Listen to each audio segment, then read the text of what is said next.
Donc salut à tous, aujourd'hui troisième épisode du Cinento et on va s'attaquer à un film d'horreur, donc je crois que c'est le premier que j'aborde sur la chaîne alors que j'adore les films d'horreur, donc faut m'expliquer. Et on va pas choisir n'importe quel film d'horreur vu qu'on va choisir Hellraiser, le Pacte, donc le tout premier.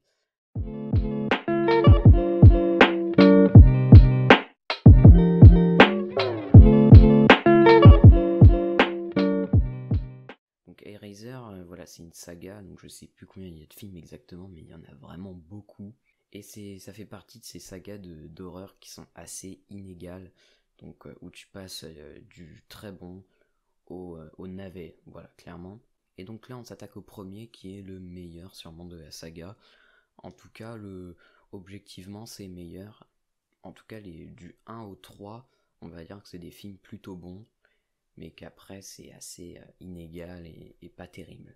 En tout cas objectivement parce que j'ai juste vu le premier pour l'instant, mais je pense que je vais me faire les autres. En tout cas le 2 et 3 ça c'est sûr. Bref, qui a réalisé justement ce premier film? Eh bien c'est également un dramaturge, et donc c'est Clive Barker. Donc voilà, en fait de base c'est un livre, donc c'est son propre livre qu'il a écrit, qui va adapter donc au cinéma.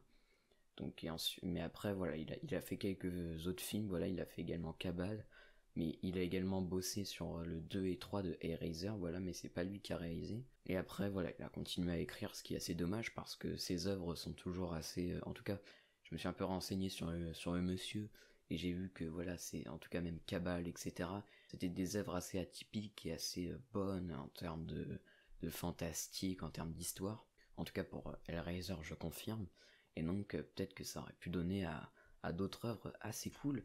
Donc c'est dommage qu'il se soit remis au livre.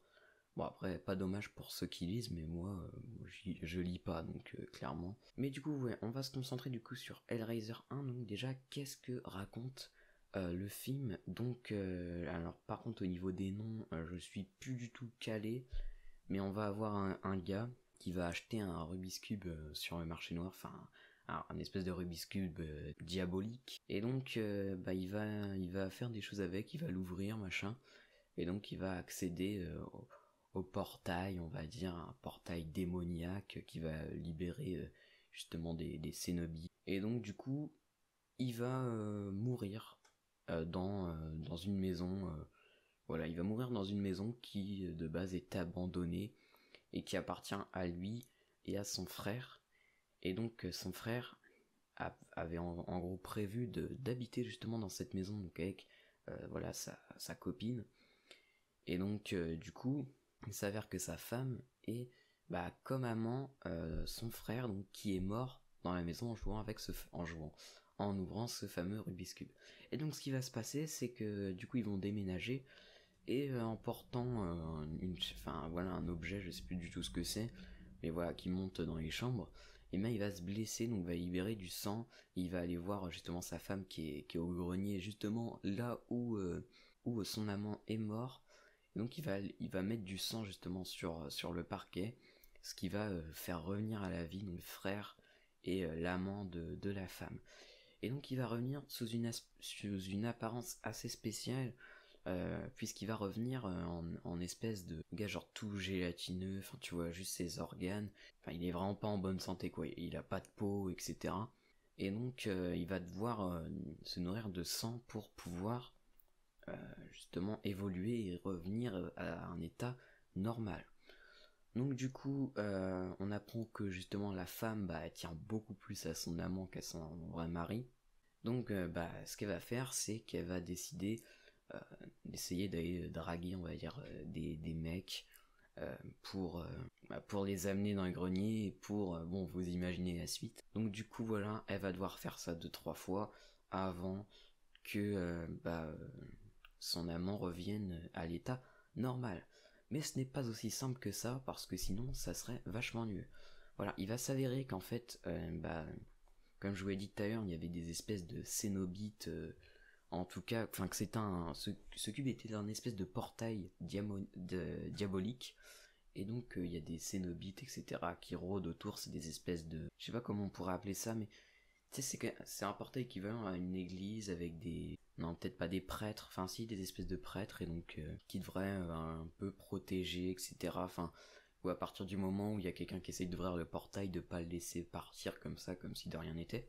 Donc du coup, ils vont pour essayer de rattraper justement l'amant, et c'est là que tout va s'en compliquer, parce qu'il va y avoir déjà un truc avec le mari, parce que le mari, bon, il va voilà, au bout d'un moment, il va quand même s'en apercevoir qu'il se passe quelque chose. Donc d'un côté, tu vas avoir ça.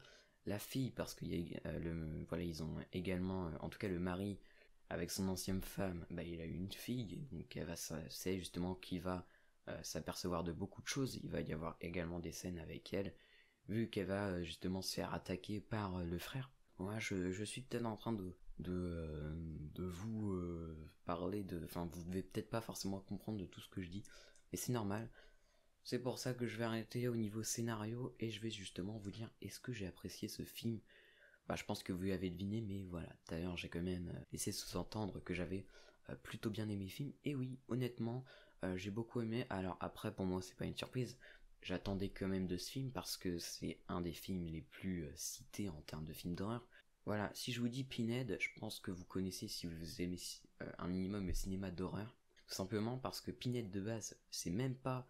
Enfin, son nom est même pas employé dans le film. Pinhead, en fait, c'est le gars là avec ses clous dans sa tête. Et donc, justement, un gars, on va dire le mec un cénobite, justement, qu'on voit dans Hellraiser. Alors, c'est pas du tout le personnage principal du film, mais voilà, c'est lui qui remplit les couvertures. Donc, je pense qu'on le voit un peu plus dans les autres films. Et donc c'est lui, genre il y avait tellement de fans en fait qui l'ont appelé Pinhead que du coup c'est resté. Et donc voilà, et moi j'ai trouvé du coup ce film vraiment pas mal. Alors que ça soit au niveau de la tension, tu as quand même assez peur pour les personnages, en tout cas pour la fille, voilà, qui est assez attachante. Donc du coup tu la suis assez tranquillement dans le film, et c'est un film qui se regarde plutôt bien. En termes de construction, ça reste classique. Voilà, on a l'intrigue qui va se développer peu à peu. Et puis à la fin, bon, les 30 dernières minutes, par contre, voilà, là, on va avoir vraiment quelque chose de stylé en termes de gore, etc. Si vous aimez ça, on va vraiment avoir des personnages très gélatineux, très loufoques, enfin très, je sais, je ne saurais même pas comment les qualifier, mais voilà, très particuliers, justement des espèces de monstres à certains moments. Bref, les Cénobites. Et voilà, c'est surtout les 30 dernières minutes qu'on les voit beaucoup.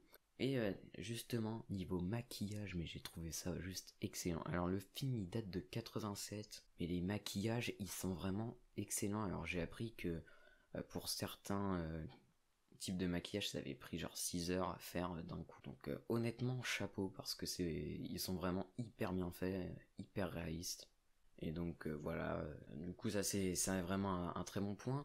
Sinon, peut-être un petit défaut sur les effets spéciaux, parce que les effets spéciaux, des fois, quand t'ouvres le Rubik's Cube, là, t'as des espèces de petites lueurs bleues, on va dire, si je peux dire ça comme ça, mais genre c'est hyper mal fait. Mais bon, après ça on s'en fout. Honnêtement, ça donne justement du charme au film. Donc voilà, après sinon au niveau casting, bon, c'est vraiment pas extraordinaire, c'est totalement basique, mais c'est basique mais efficace. Et de toute façon, dans ce genre de film, t'as rarement des pépites au niveau des acteurs. Donc voilà, donc je pense que je vais clôturer cette petite vidéo. En attendant, moi c'est un film que je vous conseille vraiment, et je pense que je vais aller mater les suites, et peut-être que je vous reparlerai de cette saga. Allez, salut!